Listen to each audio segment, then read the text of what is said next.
Hello everyone, my name is Lowko and welcome to another StarCraft 2 video. In this video, I'm gonna be showing you a game that I played a couple of days ago on my random account. So this is going to be a Terran versus Zerg, and as you may be aware, back in the day when I used to play, some random here and there, I used to most of the time cheese my Terran versus Zerg. The reason for that is that I find the Terran macro to be really difficult, or at least in the past I found it to be really difficult. And also, I know obviously that as a Zerg player, certain build orders from the Terran player are really annoying. So most of the time, the builds that I was sort of relying on to work in favor of me were things like Blue Flame Hellions, run-bys, and cloaked Banshee rushes and proxy things and all that kind of dirtiness. So just because I wasn't very good at playing Terran, I wasn't really feeling confident in my skills and my abilities, and I just simply had to come up with something so I could still be winning video games. Now, over the last couple months in the new expansion of StarCraft 2 and Legacy of the Void, I have been focusing on playing a random a lot as well, and I think I played probably about 2/3 I still play Zerg, and then like 1/3 I play on this random account here. And the goal for that is to simply just see what the game is like from the other end as well, and to sort of like, see how well I can do. So currently we are somewhere around the higher regions of Master League. I think we're, I don't know, anywhere from like rank 15 to rank 25 in the Master League division right now, which is actually pretty similar to my Zerg skill level right now, which is a little bit higher up, but really not that much different. Now, for some reason, my Terran vs Zerg have turned out to be pretty good. I stopped cheesing altogether and I started playing an exclusively macro-focused style. The one thing that I've been trying to do a lot is just straight up Marine Mine and Medivac. That's basically what I've been going for. If I know that they're going Roach Ravager, I will be adding on, Marauders as well, just because those are way better against Roaches. But just in general, in this video, I wanted to be going over a couple of the things that I've noticed when playing this much more macro-focused style.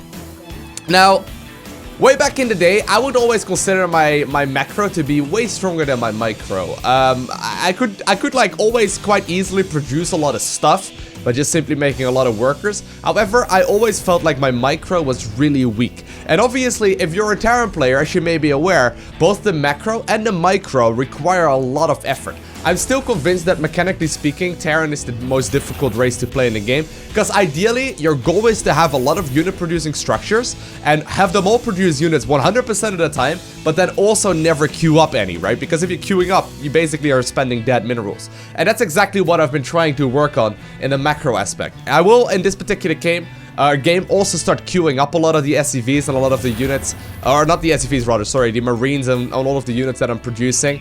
But in general, it is getting way better already. So obviously, like, if you're playing Protoss and Zerg, it's much easier to sort of like produce, Producing with Terran can be rather tricky. If you watch any of these top-level Terran players in the world, it is mesmerizing, like, how good they are at producing. And as stupid as that may sound, it is really not easy at all to make sure that you're always producing out of every building at every moment in time, but then also not queue up any of the units, because that's obviously inefficient. So that's what I've been focusing on first and foremost. And then secondly, as far as micro goes, I've also started focusing a lot on trying to up my skill as far as Terran Marine splits go, and we will get a little bit of that in this game as well. I'm gonna do a couple of move outs. One of the things I am still working on is something similar as Zerg. Apparently people on the stream noticed that I'm playing my Terran relatively similar to as I play Zerg, where I focus a lot on like timing attacks, and I focus a lot on like overwhelming my opponent and just simply swarming across the map. And then you also have me make stupid moves like this, where I just accidentally, run one of my Hellions into my opponent's Zerglings, and I lose one for practically free, but we do end up cleaning up the Zerglings there. So I am by no means a very good Terran player right now. I feel like there's so much left to learn, and it's actually a lot of strategies that I still have to be aware of as well. There's timing attacks that I obviously know from Terran, from Zerg, that I know are very good. And I can sort of predict, I suppose, a little easier what the Zerg player is going for, whereas with, Protoss, I feel like I'm, all over the place with that. But anyways, I'm opening up with a Hellion build here, and I'm switching into Marines as well as a bunch of Medivacs. Now, I'm just running by here, since I don't see any kind of Zerglings after just killing those early on, and I'm gonna start going a bit on a drone roasting mission. As you can see, poor micro on my end doesn't really allow me to get that many kills. I think I got I got 4, which isn't all that amazing, honestly, for, the cost of 3 Hellions. Really not worth it in the end. But at the very least, I scouted out that my opponent didn't go for a quick third base, and I saw that he was getting a bunch of gas. Now, couple of things that I immediately thought of, right? Like, that's one of those things, right? When I see a Protoss player do a move like that, I don't really know exactly what's going on. But when I see a Zerg player that still doesn't have a third base at like 5 minutes into the game or like 4 minutes into the game, I know very well that it's most likely going to be some sort of 2-base play. And what is the 2-base play more often than not going to be? In particular, if you see a lot of gas, it is going to be, you know, a crap ton of Mutalisks, usually. So in this particular case, I am not going to be adding on anything else. I'm not going to go and add on, for example, like Marauders, or, you know, go for like a really wonky unit composition. I'm just going to go straight up Marine with a mine while producing Medivacs as well. So here's where the production cycle sort of begins, right? Obviously, I'm also hitting a supply block right as I'm actually showcasing this. A little bit embarrassing. But anyways, this is where the production cycle begins. So ideally, we are producing 2 Widow Mines at a time. Ideally, we're producing out of every barracks, this one 2 at a time, and this one at a time, and we're getting all of the upgrades as well as the medevac, and we're just producing non-stop. Now, that honestly is really difficult. Honestly, like, it takes a long time to get used to it. I have played several hundred games right now with Terran, and I feel like I'm, you know, still not quite there. There's like so much improvement to be made like that. But anyways, here's a bit of a timing that I want to move out for. And the idea behind this timing that I'm doing is that we just got a couple of medevacs out. We just are about to finish up +1 attack. I'm actually moving out a little early, but I also just finished up Stimpak. And this timing here is a little weird. I know very well that we have killed all of the scouting Zerglings that my opponent had, and also shoot away most of his overlords, so the map is more than likely free, and moving out in a random ass timing is one of those things that is really difficult for a Zerg to deal with. Usually Zerg players are good at like dealing with the standard aggression, but not so much with the weird timing, so that's exactly what I'm gonna try and do. Even if I only get like a couple of creep tumors here, I'm already going to be very happy. But here the first little bit of splitting is going to happen. So I'm gonna try my very best here to split to the best of my capabilities. I am rallying across the map here, which, looking back at this game, probably shouldn't have been happening. I probably should have just simply sat back here. But I do see that there's a bunch of Mutalisks out right from the get-go, and I'm just simply gonna go ahead and stim and do as much damage to those as possible, just countering that 2-base muta play to the best of my capabilities. Now, at the same time, I'm still rallying across the map, and that's a bad thing. Look at what happens here, right? These Marines are immediately gonna get picked off with ease, and I'm losing like several here for no apparent reason at all. Like, they're basically just dying. Now, once again, there is going to be a little bit of a skirmish here against the Banelings as well. I'm forced to like sort of split up my units, and that's exactly what I'm trying to do. Just forcing my opponent to, at the very least, not trade super efficiently with his units. But honestly, I should have just gone back. This is where I get overzealous and where I get way too greedy. I got more units moving across the map that got picked off for absolutely no reason, and I'm also not dealing with, you know, all of these mutas very well at all. I know very well that he still has mutas out, and I'm still here, right? I'm still here. And finally, I decide to boost out. Now, look what happens. Look what happens, which is a massive mistake on my end. Losing 3 medevacs here, 1 full of units, immediately, like, doesn't put me, like, out of the game or whatever. Like, we're actually still at an advantage.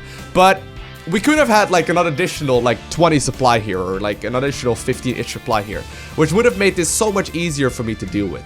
Now, in the meantime though, while this was all going on, I finally did start re-rallying towards the main base, and I very shortly do also want to go for a third myself. I'm gonna be landing that one right now, in fact, and I'm gonna try my very best to you know, hold on to that. Now, at this point, I feel pretty happy with myself, right? I feel pretty happy. While we definitely wasted, I think I probably wasted 25, 30-ish supply just now in this game.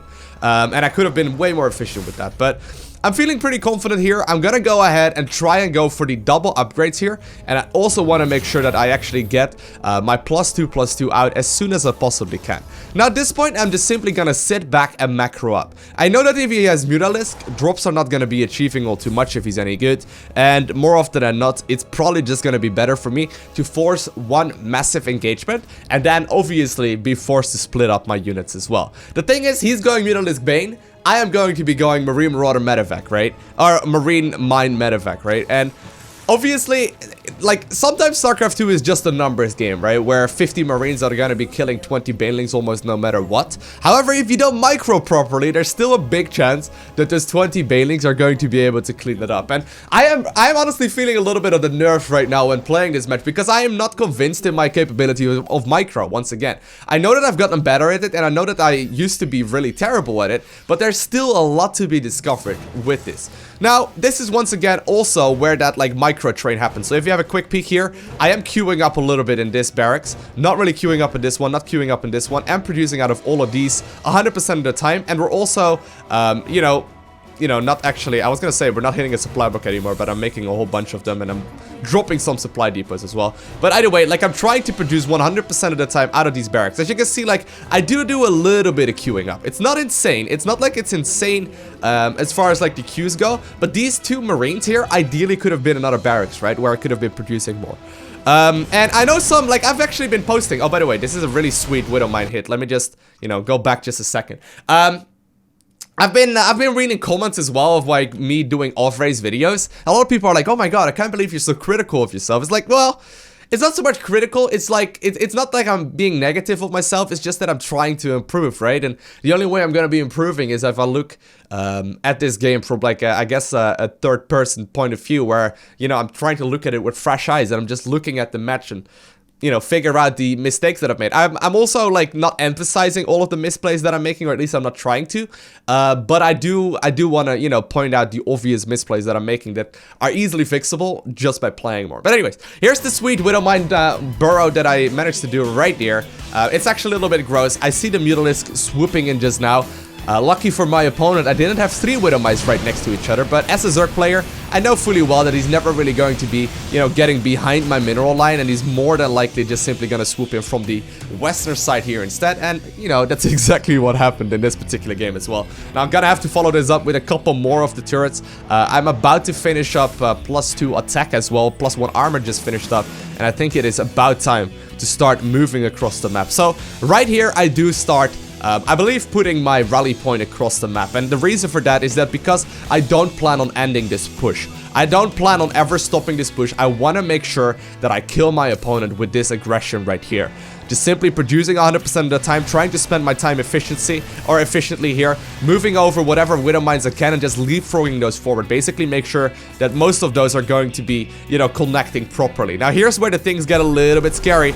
I know very well that my opponent more than likely is gonna have Banelings out, and I need to make sure that I deal with those to the best of my capabilities. But look at the amount of supply. That is just simply straight up macro after doing a little bit of early game damage. And I'm trying to just split up my units here preemptively, making sure that I don't get caught off guard. Also checking whether or not he had units up on the different high grounds. And here the mediocre splits do happen. They were alright. They were alright. We did quite well. I didn't lose all my stuff. Still think I could have done a way better job at that.